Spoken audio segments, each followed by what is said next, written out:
In this lesson, we will see how the values and ideas of the Italian Renaissance spread to the rest of Europe and influenced art and literature. We will start by examining the causes of this Northern Renaissance. We will then examine how Christian humanism built on ideas from Italy, but focused more on social and religious reform. We will then look at the effects of one of the most important inventions in human history, the printing press. The printing press made knowledge more affordable and accessible to people. We will then examine how the art of Northern Europe reflected many Italian Renaissance ideas, while also having unique features of its own. We will see how Renaissance ideas influenced England during the reign of Queen Elizabeth I, especially in the works of the famous playwright William Shakespeare.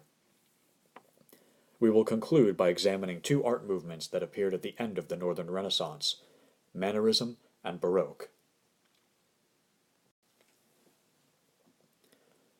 The term Northern Renaissance is used to refer to the spread of ideas and values from Renaissance Italy into Northern Europe, especially France, England, and Germany. The Northern Renaissance began as early as the late 1300s in some places. The Northern Renaissance reached its peak in England, for example, in the late 1500s and early 1600s. The Northern Renaissance declined in the early to mid-1600s as religious conflicts created by the Protestant Reformation dominated European life and led to changes in the arts and literature. Several factors contributed to the start of the Northern Renaissance. By the 1450s, the Black Death and Hundred Years' War had for the most part ended. With these destructive events over, the population and trade began to recover across Northern Europe. As in Italy, the revival of trade led to the growth of cities and the rise of a wealthy merchant class that would support the arts and scholarship. This happened first in the area of Flanders, a region on the northern coast of Europe in modern-day Belgium. Some artists and writers from Northern Europe traveled to Italy to study there and brought back new ideas and values. Northern merchants who did business in Italy also returned home with new ideas. As Italy suffered from increasing war and internal conflict in the late 1400s, many Italian artists and scholars left and traveled north, bringing new values and classical works. The Northern Renaissance had an important difference from Italy, however. Educated people in Northern Europe combined their interest in humanism and the classics with religious ideas and a desire for social and political reform. Northern scholars interpreted Italian ideas in terms of their own beliefs and traditions. The writers and thinkers of the North were much more religious and far less secular than their counterparts in Italy. Because the cultural impact of the Roman Empire on Northern Europe had been less than it was on Italy and the Mediterranean region, thinkers in the North respected the classical heritage, but were not as obsessed with it as those in Italy. Instead, Christianity had a much stronger influence. Northern European thinkers combined elements of humanism with their deep Christian faith. As a result, humanists in the North became known as Christian humanists. Although Christian humanists valued the Greek and Roman classics, they placed greater emphasis on the Bible and the works of the early Church Fathers. Although both Italian and Christian humanists emphasized education, the goal of Northern humanists was not the well-rounded citizen with a mastery of many fields ready for public action, but rather combining the best elements of classical and Christian culture in order to promote social and religious change. Therefore, while Italian Renaissance humanism came to stress individualism and secularism, Christian humanism emphasized piety and social reform.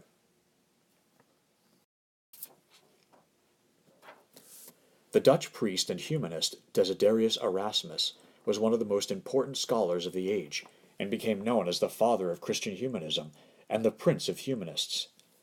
Erasmus argued that people needed to follow a philosophy of Christ, by which he meant that having inner religious feeling and deep spirituality was more important to being a good Christian than engaging in external forms of religion, such as pilgrimages, fasts, and venerating relics. To make the true and original message of Christianity more accessible, Erasmus edited the works of the Church Fathers and produced new and more accurate translations of the New Testament of the Bible in Greek and Latin. Erasmus' most popular work was The Praise of Folly, published in 1509. This satirical novel poked fun at the political and social institutions of the day. Erasmus was especially harsh in his ridicule of the corruption of the church and its clergy. The ideas expressed by Erasmus became so popular that the expression Erasmus laid the egg that Luther hatched has been used to reflect the important influence that Erasmus had on the start of the Protestant Reformation launched by Martin Luther.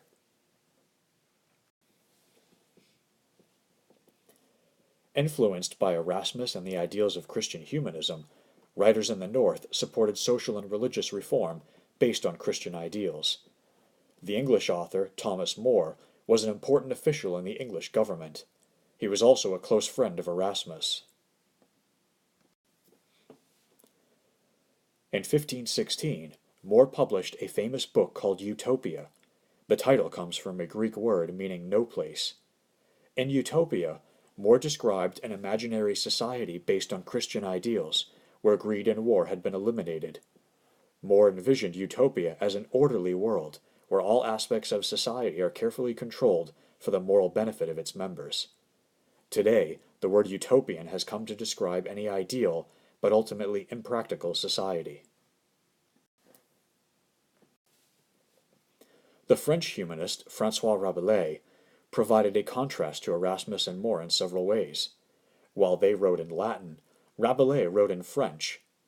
More secular than either Erasmus or More, Rabelais also believed that human beings were basically good, and that institutions played an important role in the moral and intellectual improvement of the individual. Like Erasmus, Rabelais had little patience for the rules and guidelines of organized religion, and promoted a simpler form of religious belief based on inner feeling and spirituality. Rabelais' most famous work was the comic adventure Gargantua and Pantagruel, published in the mid-1500s. The story revolves around the adventures of two awkward giants. Through their experiences, Rabelais pokes fun at his society and its moral hypocrisy. One reason that learning and ideas spread so rapidly across Europe during the Renaissance was the invention in the mid-1400s of a printing press that used movable type. By arranging metal stamps with words and letters on racks, printers could quickly and efficiently make multiple copies of a work. This represented a major improvement over the previous method of copying books by hand, which was a long and difficult process that frequently led to many errors. A German mechanic named Johannes Gutenberg is credited with building the first printing press in Europe in the 1440s. He produced his first book, the Gutenberg Bible, in 1455. The technology then spread rapidly. By 1500, there were hundreds of printing presses in Europe producing millions of books. The printing press had a revolutionary effect on European society. The printing press represented an essential and critical step towards the democratization of knowledge. Because the printing press allowed huge numbers of books to be produced very quickly, books became both more widely available and much cheaper, thereby allowing more people access to literacy and information. Within 50 to 60 years of its invention, the entire body of classical works had been printed and widely distributed throughout Europe. Although most of the first printed works were religious in nature, eventually books on a wide range of subjects, including science, farming, and art, were published. The works of humanists, such as Erasmus, became especially popular and were produced in large numbers. Now that people had access to knowledge both old and new, they could discuss these works and their ideas. Although many early works were written in Latin, gradually writing in vernacular languages increased, because even people who could not afford a classical education could now buy books. The printing press contributed to the standardization of knowledge. Now chapters, page numbers, and text would be consistent from one location to the next. For works printed in the vernacular, the printing press contributed to standardizing spelling and syntax in these languages, helping to create a greater sense of national unity among their speakers. Printing also changed the nature of reading. Due to the scarcity of books before the age of printing, a work would be read aloud to a large group. Now, however, reading became a more solitary activity that a person did in silence, allowing the individual to form his own opinions and ideas about the material he was consuming. Besides making knowledge cheaper and more widely available, the printing press had important implications for politics and religion in Europe. Although rulers and the church tried to control the printing industry and exploit it for their own benefit, it proved difficult for religious and political leaders to prevent ideas that challenged their authority from being published and widely spread. Criticisms of monarchs and political authorities could now be more easily printed and distributed to people. The printing press enabled new political ideas to emerge and be discussed by a broader, more educated public, paving the way for the development of science and political philosophy in the 1600s and 1700s. The Church also ran into serious problems. The Catholic Church used an official Latin version of the Bible, known as the Vulgate, over which the Church claimed exclusive authority to produce and interpret. But printers produced the Bible in the vernacular, which allowed more people to read it in their own languages. As people began to read and interpret the Bible for themselves, they became more critical of church doctrines, as well as priests and their behavior. This eventually led to demands for religious reform and paved the way for the Protestant Reformation.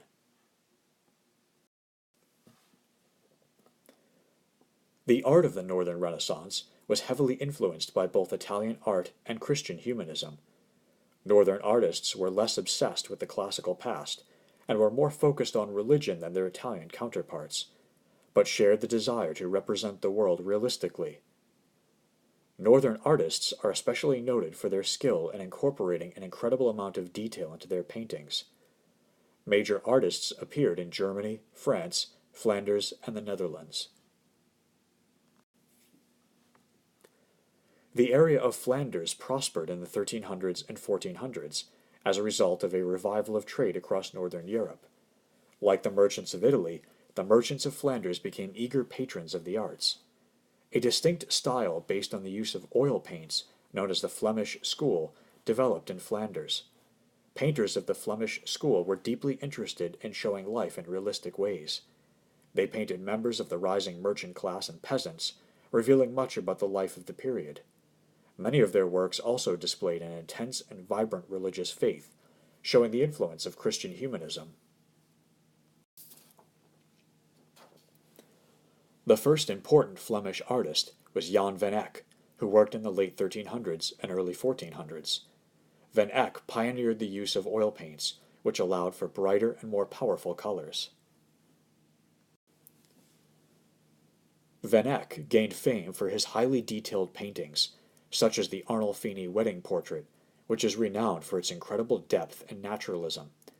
It is also a good example of the tendency of Northern artists to use symbols, such as the dog and the slippers, to represent religious and moral ideas. Flemish painting reached its peak after 1550 with the work of Pieter Bruegel, who was interested in realistic details and portraying individual people. His works feature rich details, vivid colors, and great energy and emotion. Bruegel was very skillful and colorfully portraying large scenes from everyday peasant life, such as weddings, dances, and harvests. The painting seen here, entitled Peasant Wedding, is from 1568 and shows a large gathering of peasants celebrating. This and other works by Bruegel provide important information about peasant life in the 1500s. German painter Albrecht Dürer was one of the first Northern artists to be profoundly affected by Renaissance Italy. In 1494, he traveled to Italy to study the works of the Italian masters. He soon became a pioneer in spreading Renaissance ideas to Northern Europe. At the same time, his own methods influenced artists in Italy. Because of his wide-ranging interests and skill in many different fields, he is sometimes called the Leonardo of the North. Dürer's work covers a wide range.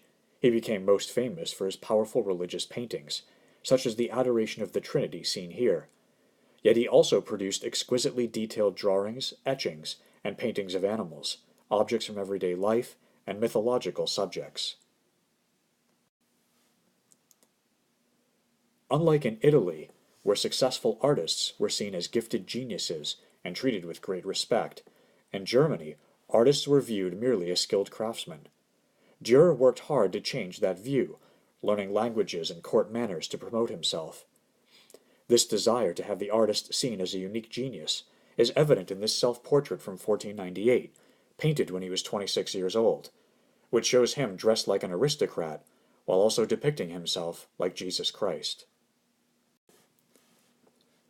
As in Italy, portraits that celebrated the unique personality and achievements of the individual were popular in the north. The most famous portrait painter was the German artist Hans Holbein, who was strongly influenced by Dürer's realism. Holbein specialized in painting incredibly detailed and lifelike portraits. His greatest success came in England, where he painted portraits of the royal family and prominent officials such as Thomas More.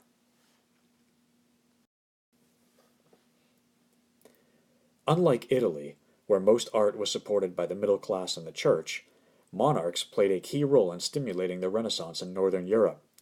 Francis I, who ruled France in the first half of the 16th century, was a great patron of the arts, who brought many Italian artists to France. The Renaissance spread to England in the mid-1500s. This period was known as the Elizabethan Age, after the Queen Elizabeth I, who reigned from 1558 to 1603. Elizabeth was well educated, spoke multiple languages, and did much to support the development of English art and literature. The most famous figure of the English Renaissance is the playwright William Shakespeare. Through his plays, Shakespeare helped spread the ideas of the Renaissance to a mass audience. His use of language and choice of themes made his plays appeal even to uneducated people. Shakespeare's plays represent an important shift from the morality plays that had become popular during the Middle Ages. Unlike morality plays, which were based on Christian principles and focused on teaching ideal behavior, Shakespeare focused on the lives of realistic characters, and his plays seldom made reference to Christianity. Shakespeare's works reflect many humanist values and beliefs. They are written brilliantly in vernacular English rather than Latin. They explore human nature and emotions instead of focusing on God, and many are based on stories from the classical past and history. Though many plays focus on human flaws, Shakespeare also seems to agree with the Renaissance emphasis on the great potential of human nature. Many of Shakespeare's plays were performed in the magnificent Globe Theatre in London, a three-story open-air theatre that could seat 3,000 people. Poor people could afford cheap seats on the ground in front of the stage, while richer patrons sat in galleries along the theater's walls. The round shape of the theater was an important innovation that allowed the audience to surround the stage on three sides, which much more effectively drew them into the action and drama of the play.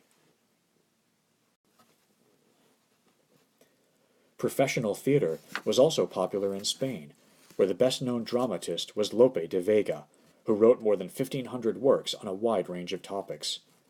Although religious themes were more popular in Spain than in England, many plays were based on secular subjects, and some were even disguised works of political commentary that were critical of Spanish government and society.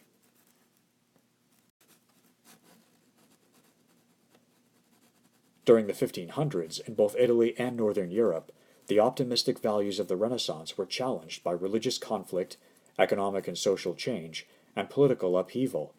Two new styles in art, Mannerism and Baroque, emerged during this period and reflected the religious turbulence of the era. Mannerism emerged in the late 16th century. Its name was a reference to those who painted in the manner of the later Michelangelo, such as in his famous Last Judgment completed in 1542. It emerged in the Italian states and spread across Europe. Mannerism deliberately distorted Renaissance principles, such as perspective, in order to convey a message or emphasize a theme. As anxiety and suffering increased as a result of war and economic upheavals, Mannerist painters deliberately portrayed people in scenes that reflected anxiety, suffering, and the desire to escape reality. Artists often tried to create an atmosphere in their paintings that conveyed strong emotions, and a common technique was to deliberately elongate human figures to convey a sense of suffering. The greatest Mannerist painter was El Greco. Originally from Greece, El Greco spent time in Venice and Rome, studying the works of the great Renaissance masters. He eventually moved to Spain, where he spent the rest of his life and enjoyed some success as an artist. In El Greco's paintings, such as Laocoon, seen here, figures are elongated or contorted, and unusual shades of yellow, green, and blue are used to create stormy, brooding backgrounds. The mood of this and other works by El Greco reflect the tension created by the religious upheavals of the Reformation.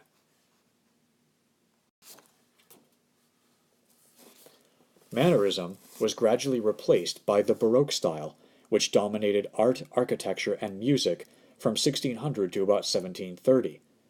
Like Mannerism, Baroque originated in Italy. The term Baroque was not used by people of the time, but came about in the 18th century and was originally a derogatory reference to the mystical, passionate, and extravagant nature of the art. Baroque art brought together the values and techniques of Renaissance art and the intense spiritual feelings of the 16th century. Baroque art became known for its dramatic sense of movement, bold use of color, lush scenery, and in some cases, strong sensuality. Baroque art originally grew out of a major reform program in the Catholic Church in the mid-1500s. The Church sponsored dramatic and visually appealing art as a way to bring people into the Church and make Catholicism more energetic and exciting. As a result, Baroque had its greatest appeal in places like Spain, Italy, and France.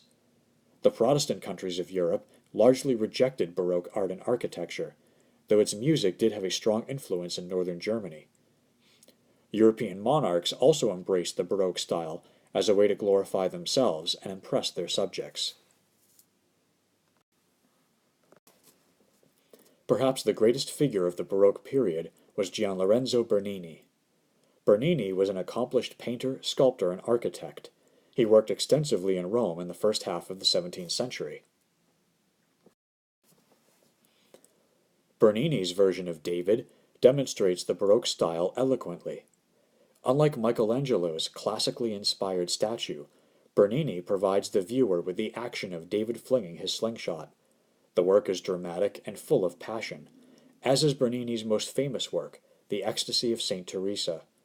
This great statue combines sculpture and architecture to recreate the religious experience of Saint Teresa, an important Spanish nun known for her mystic visions. Bernini's skills as an architect and sculptor were also demonstrated by his work in the Vatican. He designed the famous throne of St. Peter for the Pope. The chair seems to hover in the air as heavenly light and angels descend on it from above. Bernini also designed the impressive plaza surrounded by columns in front of St. Peter's Basilica. A few women managed to gain fame as painters in the Baroque style. Artemisia Gentileschi was born in Rome and studied with her father, who was a well-known artist. She moved to Florence in the early 1600s and achieved success as a painter, even becoming the first woman to be elected to the prestigious Florentine Academy of Art. Gentileschi had a difficult life, and though she produced many excellent portraits, she is best known for her paintings depicting strong women from the Bible. For example, her brutal image of Judith slaying Holnerfines shows a biblical heroine cutting off the head of a ruthless general to save her people. Peter Paul Rubens embodied the Baroque movement in the Netherlands, where he worked for most of his life. A scholar and diplomat as well as an artist, Rubens used his classical education and connections with noble patrons in Italy, Spain, England, and France to paint a variety of subjects and themes. He produced religious scenes, as well as portraits and images from classical mythology. The Raising of the Cross is one of Rubens' most intense religious images. It reflects the Baroque focus on agony and suffering, as well as the use of powerful energy, color, and motion. Rubens is best known for his depictions of muscular human bodies in motion. His images were often lavish and extravagant, and reflected the increasing wealth and splendor of the courts of Europe during the 1600s.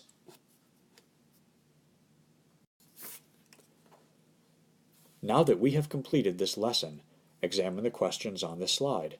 After I finish speaking, pause the video and see if you can answer them based on what you have heard. Use this as a way to help you review for the assessments.